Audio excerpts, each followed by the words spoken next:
Selanjutnya, pengujian prototipe. Pentingnya pengujian prototipe dalam memvalidasi konsep dan mengidentifikasi masalah desain. Pengujian prototipe merupakan langkah krusial dalam proses desain karena memungkinkan validasi konsep dan identifikasi masalah desain sebelum produk diluncurkan. Dengan menguji prototipe, tim pengembang dapat memastikan bahwa produk memenuhi kebutuhan dan harapan pengguna. Pengujian ini memberikan wawasan berharga tentang bagaimana pengguna berinteraksi dengan produk, apakah alur penggunanya intuitif, dan apakah ada elemen yang membingungkan dan menghambat pengguna. Seperti itu. Kita lanjut. Ada metode-metode pengujian prototipe yang umum digunakan seperti pengujian pengguna langsung dan pengujian A atau B.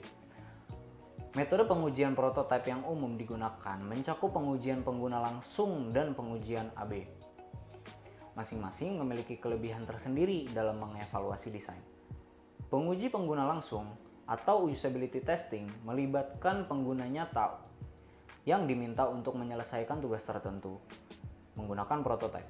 Selama pengujian ini, pengamat mencatat bagaimana pengguna berinteraksi dengan produk, mengidentifikasi hambatan atau kesulitan yang mereka hadapi, dan mengumpulkan umpan balik langsung.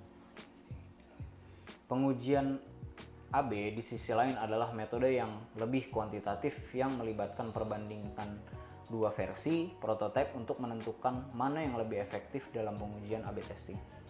Sekelompok pengguna dibagi menjadi dua kelompok, satu kelompok menggunakan versi A dan satu kelompok lagi menggunakan versi B. Metode ini memungkinkan pengujian elemen spesifik seperti tata letak, teks, warna, atau fitur tertentu untuk melihat yang menghasilkan kinerja atau respon pengguna yang lebih baik. Data dari pengujian A atau B dianalisis secara statistik untuk menentukan signifikansi perbedaan antara kedua versi. Pengujian ini sangat berguna untuk membuat keputusan berbasis data dan mengoptimalkan desain berdasarkan preferensi dan perilaku pengguna. Analisis hasil pengujian prototipe dan integrasi umpan balik pengguna ke dalam iterasi desain berikutnya.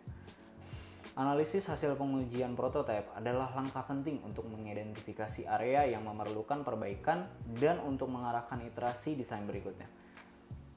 Setelah pengujian pengguna langsung atau pengujian AB testing selesai, data yang terkumpul harus dianalisis secara mendalam. Ini melibatkan pengumpulan dan pemetaan umpan balik pengguna, mengidentifikasi pola dalam masalah yang dihadapi, dan mengevaluasi efektivitas elemen desain tertentu. Dalam pengujian pengguna langsung, pengamat akan meninjau catatan, video rekaman, dan komentar pengguna untuk memahami seperti pengalaman dan tantangan yang dihadapi pengguna. Dalam pengujian A atau B, data kuantitatif seperti tingkat konversi, waktu yang dihabiskan pada halaman, dan interaksi dengan elemen tertentu dianalisis untuk menentukan mana dua versi yang lebih efektif. Integrasi umpan balik pengguna ke dalam iterasi desain berikutnya adalah kunci untuk terus memperbaiki dan menyempurnakan produk. Setelah menganalisis hasil pengujian, tim desain harus merumuskan rencana dan tindakan berdasarkan temuan tersebut. Ini bisa mencakup melakukan perubahan pada elemen antarmuka pengguna yang bermasalah, menyederhanakan alur pengguna, atau menambahkan fitur yang diminta oleh pengguna. Selanjutnya ada presentasi dan umpan balik. Peserta akan diminta untuk mempresentasikan prototipe yang mereka buat kepada kelompok. Dalam sebuah proyek kolaboratif, peserta sering diminta untuk mempresentasikan prototipe yang mereka hasilkan kepada kelompok mereka.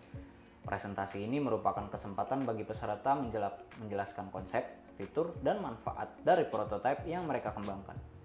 Selain itu, proses presentasi juga memungkinkan anggota kelompok untuk memberikan umpan balik yang konstruktif, mengidentifikasi kelebihan dan kekurangan, serta menghasilkan diskusi yang memperkaya ide dan solusi yang diusulkan.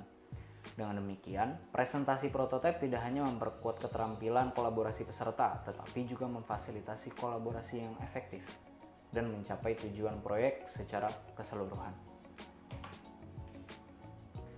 Diskusi dan umpan balik dari instruktur dan sesama peserta mengenai kelebihan dan kekurangan dari masing-masing prototipe. Diskusi dan umpan balik yang diberikan oleh instruktur dan sesama peserta merupakan komponen krusial dalam pengembangan prototipe. Melalui proses ini, setiap prototipe dievaluasi secara komprehensif atau menyeluruh untuk mengidentifikasi kelebihan yang perlu dipertahankan dan ditingkatkan serta kelemahan yang perlu diperbaiki. Umpan balik dari instruktur membantu peserta untuk mendapatkan pandangan objektif dari sudut pandang yang berbeda dan memperluas pemahaman mereka tentang kekuatan dan kelemahannya dari perspektif yang berbeda.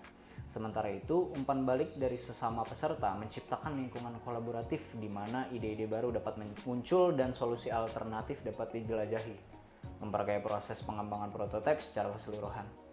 Selain itu, diskusi dan umpan balik juga memfasilitasi pembelajaran antar sesama, di mana peserta dapat saling menginspirasi dan memotivasi satu sama lain untuk meningkatkan kualitas prototipe mereka. Dengan menerima umpan balik secara terbuka dan mengintegrasikan saran-saran yang relevan, peserta dapat meningkatkan kemampuan mereka dalam merancang solusi yang efektif dan inovatif. Akhirnya, proses ini tidak hanya memperbaiki prototipe yang ada, tetapi juga memperkuat keterampilan kolaborasi dan pemecahan masalah peserta, mempersiapkan mereka untuk tantangan yang lebih kompleks di masa depan. Sekian dari saya di pertemuan 6 kali ini. Saya ucapkan terima kasih dan sampai jumpa di pertemuan selanjutnya. Bye.